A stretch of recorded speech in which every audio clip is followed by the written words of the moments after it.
Donc, toko bunda bitumba oyo, toko les gars de la génération future, tito kolonga dans le Congo congolais. Et ça slogan moko, ça créé net les ventres d'abord, na TV ça les peuples d'abord. Les Congo au congolais. Lelo, eza la Kabila.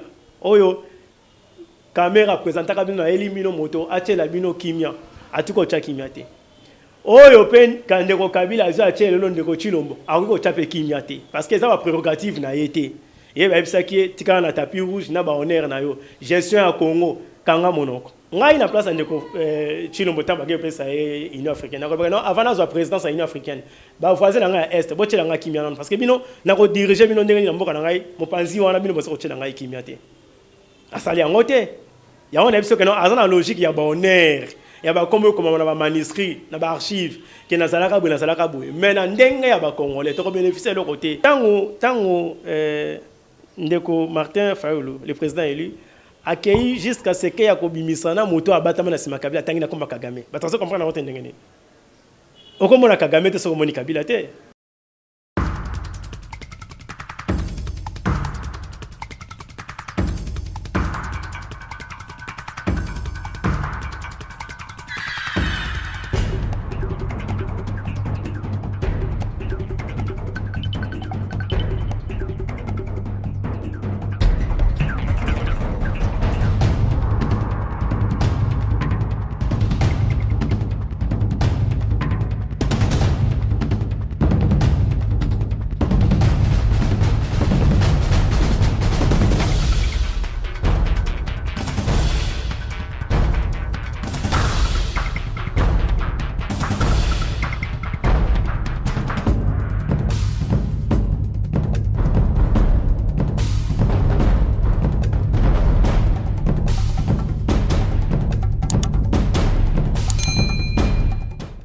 Bonjour na balandinyo sur Kolo Congo télévision mbote na bino bisika bozali eza bino Jinola bisa Kolo Congo l'homme de vérité ndeka tolobaka vérité nazali nga mote na plateau nazali na cadre moko azana kati ya SIDP azali lisusu Kolo Congo lokola nga poete alobaka vérité alobaka penza bosolo donc pas na ezala penza sembo to mona ye moko ndenge akomi pesa donc aopesa identité na ye lolenge ye pas aller na o ye pas aller to koye bango na émission na biso ya mokola lelo to kolobela penza nini to kolobela ba emaso oyo utaki na kosala ma mokole uti koleka na président Félix Antoine Tshisekedi utaki ko nommer premier ministre na ba tout déjà batindi ba photo dans ba lakisi et belé que o wana mutu o Chilombo a nommé azali congolais te azali Rwandais azali boya sala nyonso wana tokosolo lango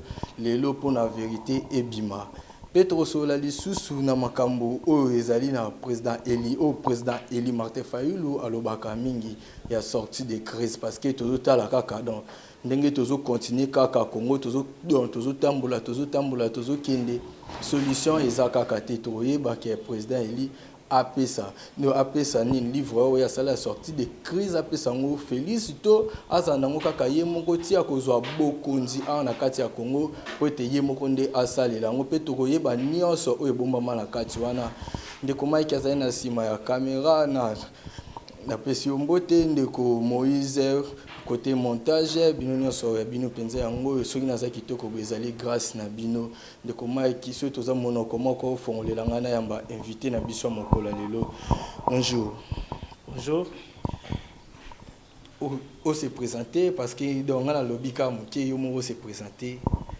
Bon comme on a Ernest Mouilo Kanziama nazali moko ya ba cadre na kati ya SID naza conseiller chargé à jeunesse na niveau ya Moamba cadre na kati ya SID tozo beta masolo na to masolo SID to kotango mais to beta na masolo na ya mboka parce que SID wana eza dans wana to kolo bezan neti par na bino eza parti eza par na bino kuna mais to beta nanu masolo ya mboka Félix Antoine Tshisekedi autaki ko nommer autaki ko nommer premier ministre déjà ba publier ba le bazali boy donc pesa biso vrai ou faux que ce cas rwandais tout pas congolais tout pas sala na gouvernement ya onani ya Kabili o éclaircir biso ngo ana kati émission. Boye premier ministre bauti ko nommé na ndeko Chilombo. D'ailleurs pour na biso ezali likambo ya kokamwa te, azali un vrai kabiliste. Un vrai kabiliste dans pire sens. Soko pasoli Kabila makilio ko mepa Kabila makilio ko mepa ndeko wana Chilombo bauti ko cha comme premier ministre. Ezali kokamwa te parce que ezali des respect accord. O ezoko continuer. Deal ya ndeko Chilombo na ndeko Kabila ezali ndenge wana. Yo ndeko Chilombo totikeli yo tapis rouge, totikeli yo bonheur, kanga ba selfie ndengo lingi na ba pyramide biskan so kotambola, mais gestion à Congo, primature, Assemblée nationale, Sénat ezana mboka Kabila. Yango bomoni balongoli bandeko oyo bukanisa kike baza ba kabiliste nde balongoli pour remplacer bandeko mususu ezaka olongoli mwana liboso na libota oboya kozala place boyete oche leki nae. Bao bakei ezala ndeko Mabunda, ezala ndeko Ilunkamba, ezala ndeko Tambwe Mwamba bazali bakabiliste. Mboso ndenga ye na ndeko Sama Bache premier ministre bango so bazali bakabiliste. Ezali respect ya accord. Ndeko Chilombo asai na ye likambo libanda te, ezali obayokana na ndeko na ye Kabila. Yotika na présidence, maema son asima ezali yangai parce que mboke kama mine na gouvernement, na Sénat, na parlement, na Assemblée nationale. Donc ndeko Chilombo asale loko ya lokuta te akosinde ba Congolais na makambo oyo ye ayokana na Kabila, a respecter nde Kabila, a respecter accord na ye na ndeko ne Kabila. Donc eloko lingo la kisakedo poste wana eza ya Kabila. Poste wana primature, présidence Assemblée nationale, présidence à Sénat eza ya Kabila. Ndeko Chilombo ayebisaki ndeko Bemba na Katumbi na kopesa bino primature na koloba nini na Kabila. Vérité yango wana. Donc tomoni nani ndeko Sama Lokonde babi asali pe asali na Congo de télé biso ba poste oye azalaki ministre ya sport na gouvernement ya Kizenga kamikolo uti koleka azalaki parmi bandeko oyo Chilombo na proposition ya ndeko Kabila anomaki na ba mandataire public. Donc azali muto ya sikate, azali muto ya kala, ezali parmi bakangi Congo en otage, ye pasa na kati. Yango moni baza ko continuer ko mériter ba poste bazo zwa wana. Babi lisusu aza congolais te ya vrai. Bon, bango bandeko ya IDPS bakolo ba nationalité, ba ko yebisa biso vraie nationalité ya Samba. Bango nde ba Samba wana ba uti konome. Parce que bango nde bakabola ka nationalité kingandi ya congolais te kingandi za congolais bango nde bakolo nationalité. Mais biso yebi kana mboka ikabami na bapaya. Elobi nango président Eli Martin Fayulu koboya koteka mboka nde bomoni lelo ya zana pouvoir te soka ndimai koteka mboka lokola ndeko Chilombo le président Martin Fayulu mutazo diriger Congo aboya koteka mboka parce que azali vrai congolais mais bango bazo se déclarer ba vrai congolais ne bazo teka mboka alors peuple a comprendre là nyaza congolais te débat ya nationalité biso sala kango to sala kango te pour ça trop bato tikela bandeko yo bazo zangelo ka kosala bateye makana sa banzete biso sala débat ya nationalité te mais to yebisi peuple congolais ke mboka oyo ezali na maboka ba lingi bango te. Yango moni misala tozo kende de crise en crise. Donc siko na part na ndengo monaka nungu esalami donc na kati parlement na kati assemblée nationale be mama ni makofe betami na Sénat pe sous makofe uta ko betama mais ye Kabila lobaka eloko te donc nie donc kovanda su ya Kabila na penza donc na mitema na bino penza boy et ça la bino ndengeni te biso toyebi ke soki makambo eleki théâtralisation ya scène politique zo sala malelo na Congo soki eleki bato babundi bato basali koko saneti ko swana ba déclarer o aza incompétent lobi bazongi sie le sous na poste ndeko Kabila na ndeko Chilombo so bakutena na poka baza komela champagne baseka kabiso baseka kabiso babi pièce ngwe eleki kito parce que baza vraiment metteur en scène bango mibale baza vraiment metteur en scène soki kopesa bango ba poste na banzi ndeko Chilombo to ko benga sai ndeko Kabila to ko benga phénomène voilà ba rona ko pesa bango ba bozoyo kama kambe le ka ozoyoka. Et ça théâtralisation ya scène politique. Sai ndeko Chilombo to ko benga phénomène. Soki ba bimi boko sekati bokata ni panzi. Donc siko donc soit donc nyaso wana to ko lobake nani président Félix akutana na Kabila tondeni. Bon na soki makanisi na ngeza malamu banda to bandi 2021 bakutani mbala misato. Bakutana ki na Brazzaville, bakutana ki na Caire en Égypte, bakutana ko kutana pe na Lubumbashi na sango comme médiation avec na kati. Donc bakutana qui première fois bakutani na baaki na Brazzaville bazala tango ndeko Chilombo akepe na Egypte ndeko Kabila azalaki mikolo a ti babimisa premier ministre bato na Lubumbashi la présence ya cardinal yata salaki médiation na bango. Ok, wana penza donc tozoyoka penza cadre ya eside ndenge azopanza Pascal Obert mukolo lelo ko panza penza donc nga pena lingaka boy na lingaka penza plateau na ngeza penza na ba vérité mingi poète congolais nyonso afongola matoi na ye ayoka ke tama kamunini boyezo kisala boy tama kamunini boyezo sala boy parce que ndeko sama lokonde gouvernement na ye akosala parce que donc muto asala gouvernement ye wana le gouvernement asala na Lubumbashi ba sala ngo déjà Lubumbashi pas ndeko Kabila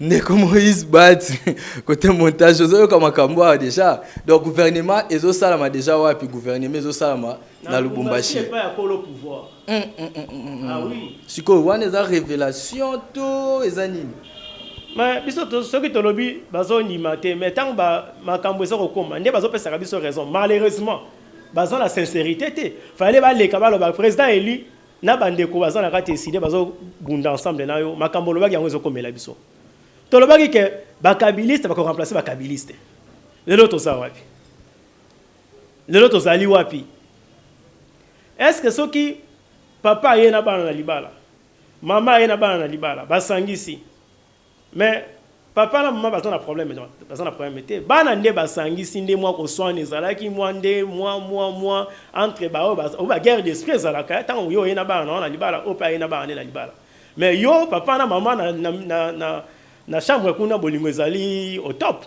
mais moi makelele ya bana awazili pana ngai awazi jouer na ngai nde na salon nde FCC cash makelele on ezali par rapport à l'intérêt ba congolais te eza oya zwaki eloko moninga liemba la mususu o abuki jouer moninga ndio moni bande ko FCC cash bande ko swana mais papa na maman ni bal les a au top d'ailleurs kutu babandi ko bota bana mususu babakisi o zo ko mono baza ko ya ko bima o basamba oyo basamba oyo ba ko des ande bana tsekeli na Kabila baza ko bota balu mabunda bakabunde batamo mabezali bana oyo Kabila yaki na wana libala Félix Paina ya libala mais on baza ko bota sikoyo bazenyo sikoyo ya union sacrée ndi ezali bana penda ya ibango mibale. Question mususu ezali donc question mususu ezali ndenge to mona na kati assemblée nationale ba makofi ezobetama donc député le bilelo na zonga te ni soki solution ezwami te sko pona este na biso ndenge guerre er nyonso na Ituri kuna na Beni kuna na mbau kamango na triangle triangle de la mort o ezawana tango nyonso to monde ba papa bazokufa bilenge bana bilenge basi bazokufa.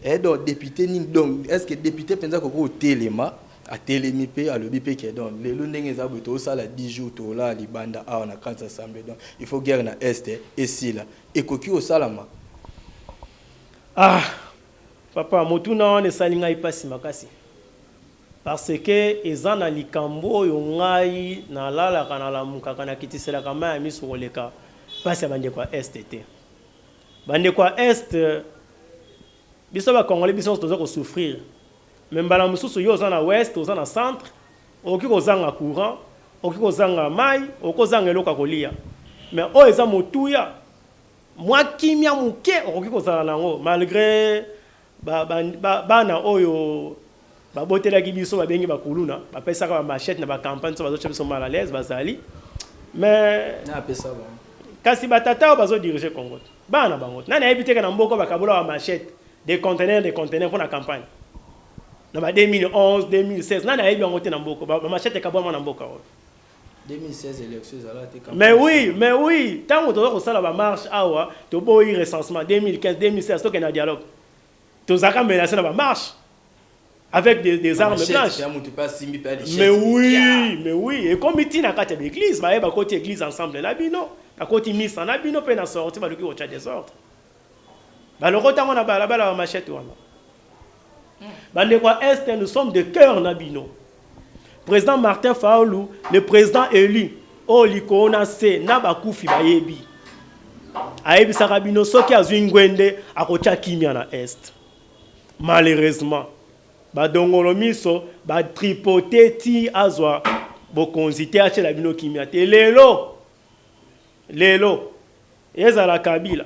Oyo caméra présentaka bino na elimino moto atela bino kimia atuko cha kimia te oyo pen kandeko Kabila azo atela lo ndeko Chilombo akuko cha pe kimia te parce que ça va prérogative na yete et ba ebisaki tika na tapis rouge na ba honneur na yo gestion ya Congo kanga monoko la guerre de l'Est kanga monoko état lioté tozana bino de cœur.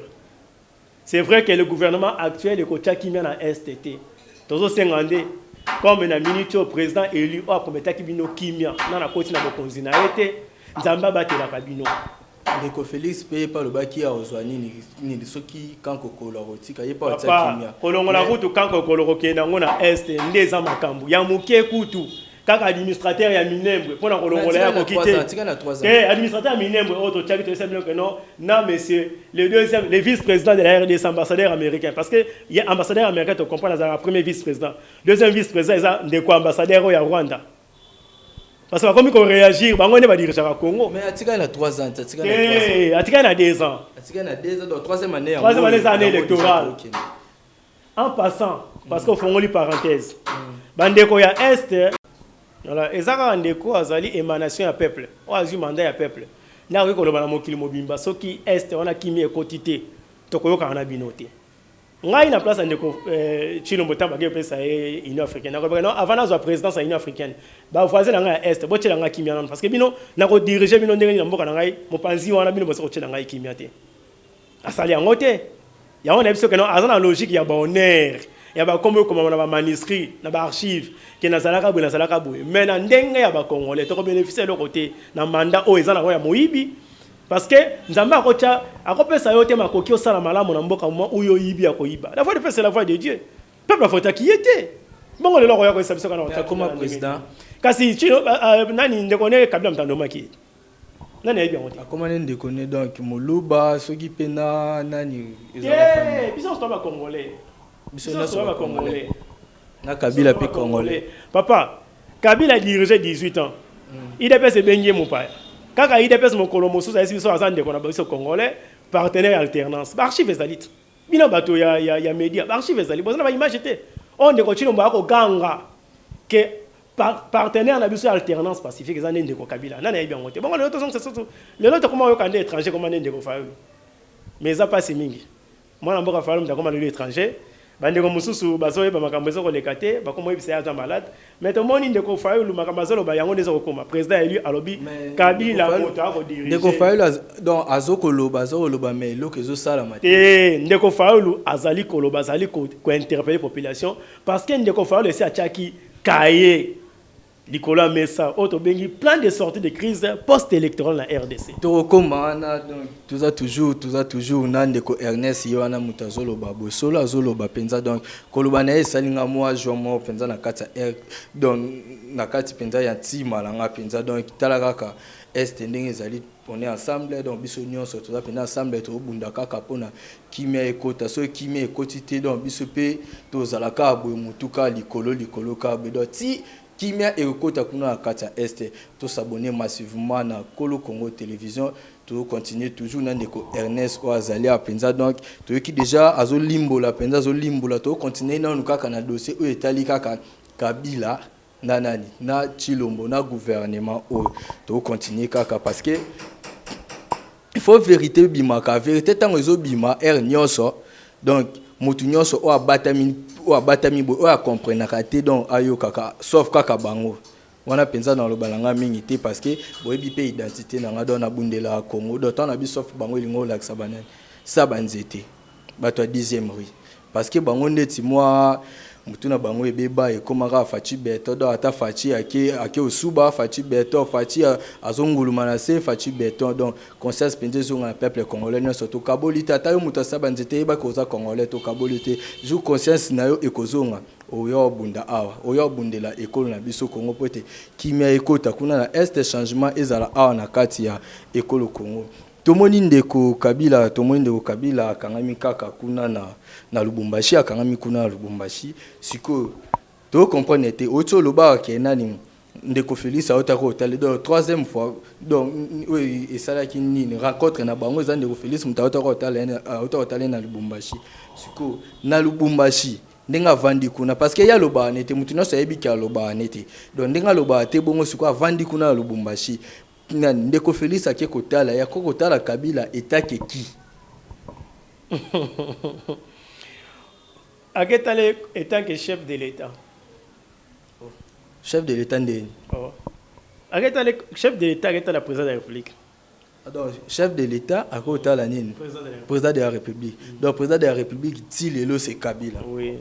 Yo zano wana chef de l'État. Donc muta dirija biso wana Congo eza Kabila. Mais tango ndeko Martin Fayulu, le président élu, accueilli jusqu'à ce qu'il y a kobimisana moto abatama na sima Kabila tangi na komba Kagame. Batanzo comprendre na wote ndengene. Okomona Kagame te so moni Kabila te. Donc ngolo balado nini ndeko Martin signé. Alors la vérité parce que c'est dans la chemin la vérité.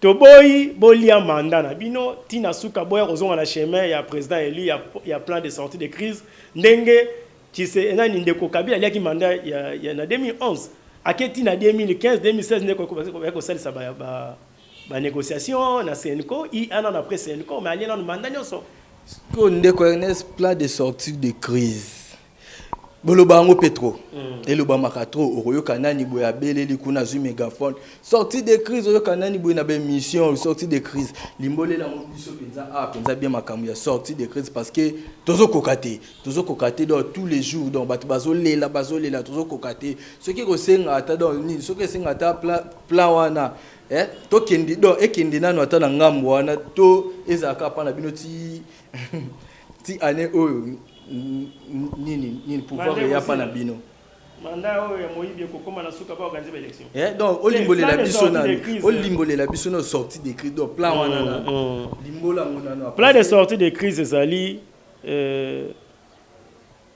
makomi oyo makanisi ya président élu son excellence Martin Fayulu Madidi ata limboka azum tango ya soki ya mtasoki bokonzi oyo ngaka sala wane komisoki voilà mais comme azuite tokende tout droit tokende tout droit wane komisoki voilà comme azu bokonste abinga na mwana Congo ata soki bandeko wana bazana libungi mais to sungana boya to vanda point ya liboso na plan de sortie de crise ali boya to vanda banani coalition FCC cash baya et pas na coalition Lamuka te baye pa ina bisote to senga ki na tozali de kano tant tozo kanate tozo bundela Congo to luka ba médiateur ba organisme régionaux ezali CPG les ali CIRGL azali CAC bazali régional net Union africaine ezali comme aussi mondial les Nations Unies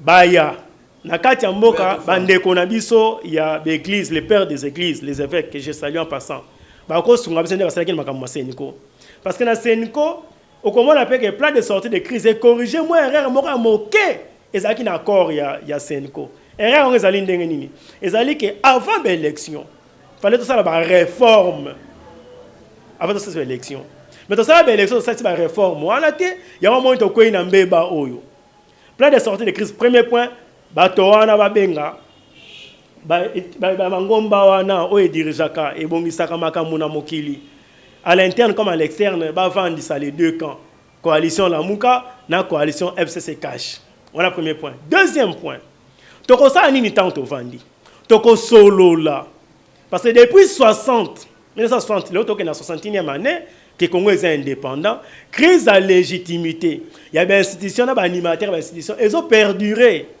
toyeba kosungana to traiter likambo ya illégitimité ba institution na ba animateur nango totala sur le plan contentieux électoral système électoral na biso tozui loi électoral tozui juge a kosambisaka soki makambo ebongi te tango ya élection il faut totala pe makambo na ye pas kufa te akufa te totala cour constitutionnelle est-ce que mibeko wana te mibeko wana oyo esalaka ke soki ya contentieux électoral ezali malamu to ezali mabe yango moni na 2006 na 2011 na 2018 crise aussi la kakate après trois processus il y a trois scrutins organisés par le peuple congolais likambu ya sécurité na mboka toko ça ma première ami bomona kim na 2018 une partie en mboka ba faut takate il faut totala makambu wana tokei Ben l'élection ça manque, il faut sécurité nango ezala assurer. Service à sécurité, il y a défense. Faut tout la makambu nango. Autorité de l'État. Tala lelo, tala nde batazo teka na balabala, tala koluna, tala groupes armés. Insécurité zali ya ko vanda na mboka. Tala makambu na yango. État de droit, caméra côté prison. Papa, état de droit. Natango ya bakangiye. Natango ya ndeko Kabila bato kanga mangate makala zaka ofongama. Ya okangama. Bato bakanga mangate na makala. Ba politique akota makala te. Kota mais ya boete. Ya boete. Nata Kabila total Eliezer akota. Merci. Azani mukie. Chiko oyo tala be caméra kangami. Voilà. Natanga ndeko Kabila bakangi batu. Babimisti bango te na mesure de grâce. Namoni PDG à OVD 5 mois après a eu mesure de grâce présidentielle à Bimili Banda. Au moment on attend ndeko Kabila. Biloko ndenge wana. Lelo dossier caméra est vide. Ben ça c'est makambo bakangi la caméra. Ba ko sa makambo lokote banda côté ya moyibité. Et ça, je suis allé à la caméra. Tout ce que je suis allé à la caméra, c'est la vérité. Le président Martin Fayol a présenté. Dans le deuxième point, je suis traité dans le plan. Troisième point, ils ont des mamans dans les camps. Les autres, ils ont dirigé un tâtonnement. Ils ont un projet de société dans les alignés. Même temps, il y a une union satanique. Vision, autour d'une vision. Vision, ils ont vision à matérialiser dans le papier, dans ma proposition. Tant le président Martin Fayol plein de sorties de crise, il a proposé. Troisième point des mamans dans l'Ikambo. Il faut tout ça, plan d'urgence, programme d'urgence pour que Mboka n'a pas si. Parce que les Congolais méritent mieux que ça. Alors, plan wana na lisanga toko vanda toko tala, place ni sa priorité pour to banda. Et ça sont des moutons. Au lieu de faire des routes secondaires, il y a des moutons. Il fallait construire des routes secondaires, par exemple. Il y a Kolongoli Sabana, il y a Tchangokoya, la centre-ville, il y a des moutons. On a compris cela en retard, mais si vous investissez dans des moutons. Qu'est-ce qui est prioritaire? Tu as besoin de programme sans jeter. Le Congo a besoin d'un plan Marshall. Ndenge monaki na monde entier avec l'appui des États-Unis après la Deuxième Guerre mondiale, bah mis plan Marshall au Japon. Le Congo mérite ça. Un plan Marshall. Et ce plan sera financé à l'interne comme à l'externe. Il faut te vendre. Dans partenaire, on a besoin de totalité la Congo et l'Ingiboué. Ils ont la posée à Boué. Parce que les plans Marshall congolais, c'est en termes de milliards. C'est en termes de millions. Combien de Congolais, les solo, un million de lots. Et ça, on s'est caillé. Et ça, on s'est caillé. Et ça, on a monté la malaria, on peut se qui si, il y a tout passé. Le Congo mérite plus que ça. C'est en termes de milliards que le Congo va reconstruire. Alors, plan haut, programme ensemble, nous sommes représentés dans la communauté internationale. Ce que vous avez solo, vous avez des partenaires, des amis, il y a Congo, Talabiso, c'est pour la sécurité autant. Nous avons des états généraux dans tous les domaines de la vie nationale. Santé, c'est ça d'urgence. Et ça sans jours. C'est un programme d'urgence, c'est bien dit. Santé, c'est éducation, c'est théâtre, il y a gratuité à vous présenter. Infrastructure routière, c'est et aménagement du territoire. Et ça, la même à l'ongate dans Mboka. Bozu la charrie, boché devant le B. On a aménagé dans le territoire. Ok, on décentralisé province, 6 provinces de l'eau, 26 provinces de l'eau, Assemblée nationale, place à Rosala, provinciale, pardon, place à Rosala. Bango ya lisanga zalité gouvernement provincial ils ont vendu ya ndakwandele bécole na ba province kuna table zate donc maître comme tu as dit que école banda a suka awa tala bandeko ba ko laksa ba bilili programme d'urgence on a trouvé dans chaque secteur tant au sali état généraux avec tous les experts dans chaque domaine de la vie nationale qu'est-ce qu'il nous faut.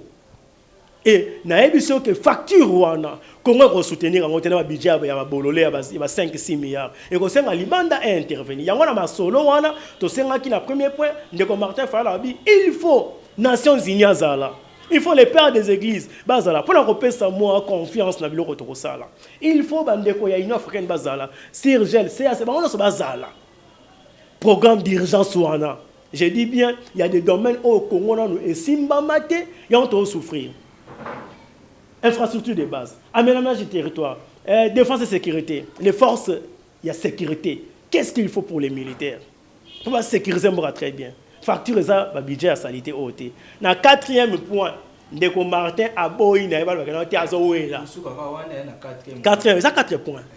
Quatrième point à l'objet période de gestion ensemble on a tout ça là. et qu'on danger au-delà de 18 mois. Dans une période transitoire à 18 mois. Oyo, la coalition FCC Cash et co-dirige Mboka et la coalition Lamouka et co-travaille pour la réforme de l'institution. Nakatia, et le au Conseil national pour des réformes institutionnelles.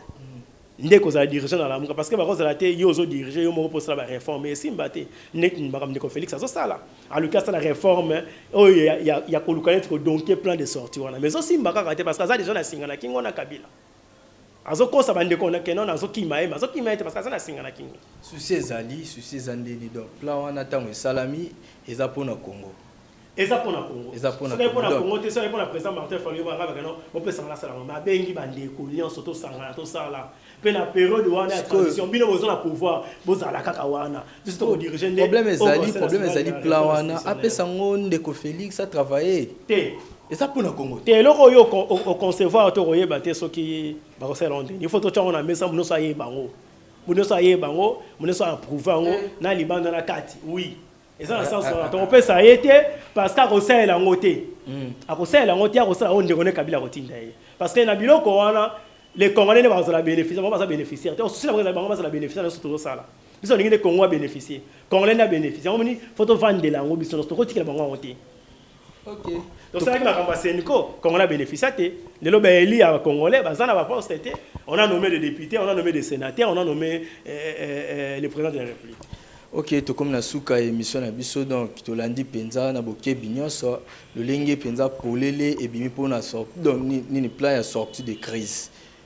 Donc polele penza bimi wana to landi ngo penza to s'abonner massivement na Kolo Congo Télévision, to s'abonner penza pona to matisa chaîne na biso parce que donc ba véritable ezaka moi mingi eza penza moi mingi parce que to bona biso kinde kozwa ke député moko boya le kana émission ni boya le kana émission te parce que tebi déjà corps eza na Congo déjà za mwana député zwa loko zumwe loko tsana po s'occuper famille occuper nini oyo kende poto ki oyo kende nini ke donc ngala biso na posa ba congolais o amonike akoloba vérité abenga biso aya oleka na kati émission aya abenga biso tokolanda donc esika zali pona ko mema vérité na kati ya Congo ndeko Ernest Lilubano asuka donc mona ya fin oyo donc oyo obongisi pona Congo ndengo lingilaka Congo na yo kotana teke SID kotana teke Lamuka pona yo na Congo le balanga asuka ezali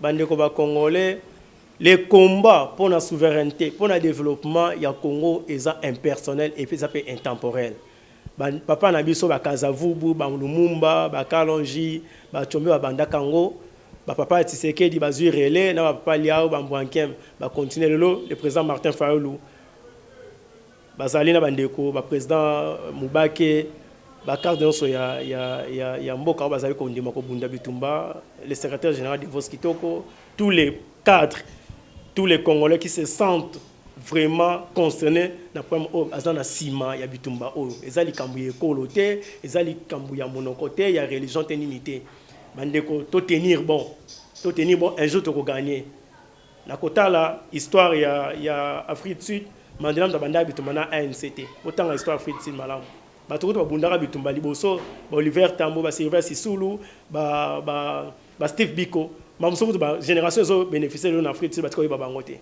mais comme il y a combat impersonnel les Mandela ont pris les relèves na Zuma tout ça l'Afrique du Sud Colombo azo correspond moi muke donc toko bunda bitumba oyo toko les gars la génération future Tito Kolonga dans le Congo congolais eza slogan moko eza créé net le ventre d'abord na TV ozo ko saler les peuples d'abord les Congo au congolais ndé souci na biso zali ngwana mwana mboka se sentir à l'aise chez au lieu coronavirus zali mais congolais zo raisonner kaka nakende mboka ni nezangi na mboka au congolais se sentir à l'aise pas les Congo au congolais ndeko yanga so pesi contact na yo na mutu oyo donc a landi expression na yo oyo sali awa akoki obenga yo osolola na ye to pe ayeba ke oza wapi parce que mutu no sota ko la donc mutu no sota ko kangelo ko facilement la mutu ke ndengo lobi ko za cadre na SID toni opesi ka contact na yo to pe mutu muso aza na posa solola na en privé pesi contact na yo 082 089 pardon 82 47 581 obi 081 75 73 167 na bandeli 089 82 47 581 081 75 73 167. Et on a Ernest déjà lobby vérité, alors lobby déjà vérité cadre et sidé na moamba on a précisé penza papa ino esiko zali ayo angoyo princesse Véronique esiko zali ayo angoyo penza donc bande konoso ya Saint-Élève Goma, Saint-Élève Kinshasa, Saint-Élève donc Saint-Élève Béni, donc ya bio penza yango ya bino yango on est toujours ensemble. Toi, pendant la mitema ya Congo, to bunda to kolonga. Donc, to s'abonner massivement na Kolo Congo télévision, ba commentaire na bino mutesa kabiso penza, kitoke ba kisabiso un plus, ba commentaire ndeko tunga kutu ba j'aime, ba nite commentaire ndé pe mutela kisara penza qui était il faut osa la boy, il faut qu'il y ait sur la question ou sur la question ko poser parce que ndeko Ernest a ozonga les sous donc semaine izolanda ozali sous na biso a sur la question au bengi na numéro na ngato otikelinga donc otikelinga ata voice to message na WhatsApp numéro na nga déjà ngone za déjà wana donc mutuno so déjà zo mona ngo otie question donc question na la to ko bamba yango oza première fois né aleki awa na chaîne nous eza première fois né donc ba question botinda to ko bamba yango ngamo pe kutu donc na sali moi boye mais na bikisi ngamo pe ba question za na ko bete yango awa surtout o etali penza mingi SID parce que za kata SID donc toute ça plateforme la muka ezali abino jinola bisande na suki na nga awa mingi ya loba lesu sezate ndeko babu to suka kaka lelo to suka na kanda Kongo ezala lesu bien te na kanda 4 émissions.